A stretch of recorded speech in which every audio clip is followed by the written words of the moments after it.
Hello guys, kumakain ako ng pinya at ito na nga lang ang tira kasi marami na kaming nakain.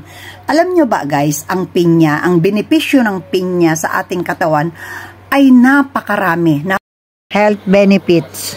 So ang benepisyo nga nito, isa na yung nakakalago ng kuko, nakakalago ng buhok, nakakaganda ng kutis, and a lot more. So panulong din ito kung ikaw ay high blood. Bababa ang iyong kolesterol. Tapos pag marami na tayong nakain ay humahapdi ang ating dila, di ba? Kahit ako danas ko din 'yan. Pero sa hindi nakakaalam ay ang pinya pagkabalat ay dapat hindi hinuhugasan.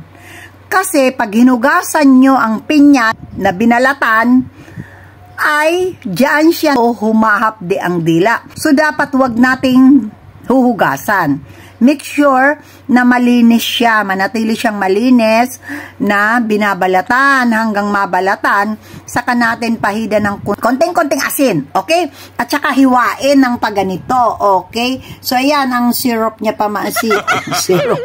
syrup niya mamaya ay aking iinumin. Ayan, may syrup po siya, ayan. So ayan guys ha, now you know it already. Okay guys, tikman nga natin. Ang tamis.